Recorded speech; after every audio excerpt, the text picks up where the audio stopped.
हरी आंखों वाली जादुई परी। बहुत समय पहले की बात है। चालुक्य राज्य में राजा वीरभद्र सिंह का शासन चलता था। राजा काफी नेक दिल थे और उनकी प्रजा भी अपने राजा से काफी खुश रहती थी। मगर राजा और प्रजा का सिर्फ एक ही दुख था कि काफी समय बीतने के बाद भी राजा के कोई संतान नहीं थी। इसी कारण से राजा और रानी परेशान रहते थे। महारानी, क्या आपने आने वाले त्योहार की सब तैयारियां कर ली हैं? पूरी प्रजा त्योहार की खुशी में खुश है और आप यहाँ चुपचाप क्यों बैठी हैं? नहीं महाराज, आपने जैसा कहा था मैंने वैसे ही सारी तैयारियां पूरी करवा दी हैं। गरीबों में बांटने के लिए मिठाइयाँ और कपड़े भी मंगवा लिए हैं। मैंने आपसे यह तो नहीं पूछा। आप मुझे ये बताइए कि आप इतनी उदास क्यों हैं? बस यही सोच रही हूँ महाराज कि हमारे बाद इस राज्य की बागडोर कौन संभालेगा। आप चिंता मत कीजिए महारानी, ईश्वर पर विश्वास रखिए, वह जल्द ही आपकी सभी इच्छाएं पूरी करेंगे। ऐसा नहीं था कि महाराज को इस बारे में कोई चिंता नहीं थी, पर वह त्योहार के मौके पर रानी को उदास नहीं देखना चाहते थे, इसीलिए उन्होंने यह बात टाल दी। हर साल की तरह इस बार भी राजमहल में दान लेने वालों की काफी भीड़ लग गई। राजा ने सबको भर भर कर दान दिया। अंत में एक बुढ़िया राजा के पास दान लेने के लिए पहुंची, लेकिन तब तक राजा के पास दान देने के लिए कुछ भी नहीं बचा था। तब रानी ने अपना एक सोने का कंगन उस बुढ़िया को दान में दे दिया। महारानी, आपका दिल सच में बहुत बड़ा है। भगवान आपको सारी खुशियाँ दे। वैसे तो आप इस राज्य की महारानी हैं। आपके पास किसी चीज की कमी तो नहीं है, पर जो कमी रह गई है वह भी अब जल्दी ही पूरी हो जाएगी। इतना कहकर वह बुढ़िया वहाँ से चली गई। पर राजा सोच में पड़ गए कि यह इतनी गरीब सी दिखने वाली बुढ़िया ने ऐसे विचित्र बातें क्यों की। एक दिन राजा जंगल में शिकार के लिए गए और वहाँ थक कर एक नदी के किनारे बैठ गए। वहीं बैठकर राजा सोचने लगे कि मेरे जीवन में एक पुत्र की कमी है। भगवान ने मुझे सब कुछ दिया, लेकिन पुत्र सुख पता नहीं क्यों नहीं दिया। तभी वहाँ पर वह बुढ़िया फिर आ जाती है। अरे, आप यहाँ इतने घने जंगल में क्या कर रही हैं? मैं आपकी परेशानी दूर करने के लिए ही आई हूँ। यह लीजिए और यह फल जाकर महारानी को खिला दीजिए और इसी के चमत्कार से आपके घर पुत्र जरूर होगा। वहाँ पर तभी अचानक से उन्हें कुछ परियां दिखी। उन सभी परियों की रानी वही बुढ़िया थी जो एक हरी आंखों वाली परी में बदल गई। वैसे तो तुम्हारे भाग्य में पुत्र सुख तो नहीं है, लेकिन तुम दिल के साफ हो और बहुत दानी भी हो, इसीलिए तुम्हें यह सुख मिलेगा। पर यह सुख सिर्फ 25 साल तक ही रहेगा। जैसे ही तुम्हारे बेटे की शादी होगी, उसकी मृत्यु हो जाएगी। राजा ने बड़े दुखी होकर हरी आंखों वाली परी से पूछा, क्या इसका कोई उपाय नहीं है? राजन, कल मैं एक साधारण महिला के रूप में तुम्हारे दरबार में दान लेने के लिए आई थी और रानी ने अपने सोने का कंगन मुझे दान में दे दिया। तुम्हारे इसी कर्म और दूसरों की मदद करने की भावना के कारण ही मैं तुम्हें पुत्र का आशीर्वाद दे रही हूँ। इससे ज्यादा मैं आपकी कोई मदद नहीं कर सकती। पर एक बात याद रहे, जैसे ही आपके पुत्र की मृत्यु हो, उसे एक संदूक में डाल देना और यही बीच जंगल में लाकर छोड़ देना। इतना कहकर वह हरी आंखों वाली परी वहाँ से अपने साथी परियों के साथ चली गई।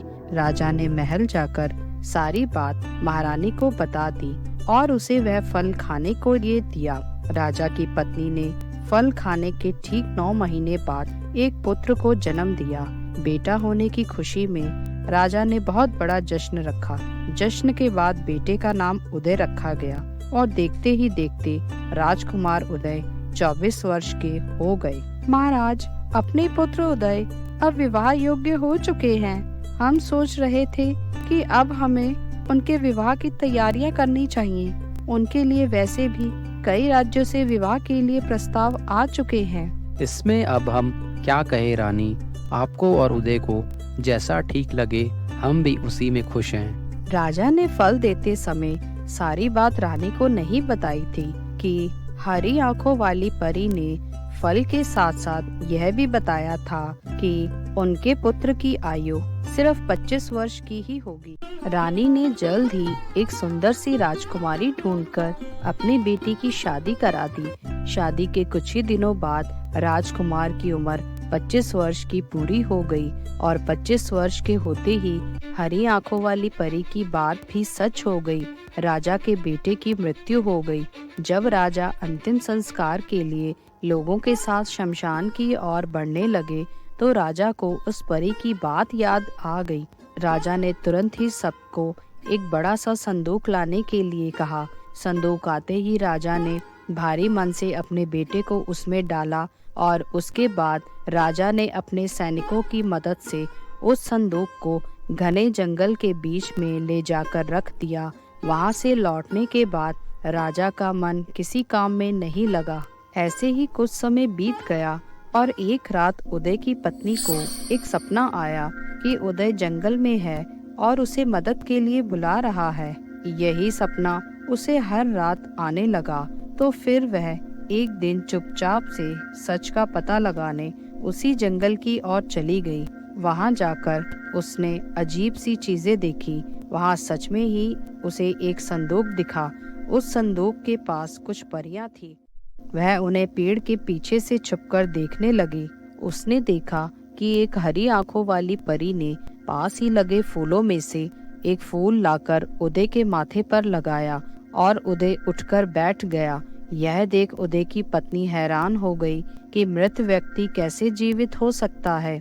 परियों के जाने के बाद उदय की पत्नी ने भी वैसा ही किया और इस बार भी उदय उठकर बैठ गया। आप इतने दिन से इन परियों की कैद में हैं और हमें लगा कि आपकी मृत्यु हो गई है। नहीं सुकन्या, मेरी मृत्यु ही हो गई थी। पिताजी ने हम सबसे ये बात छुपाई थी।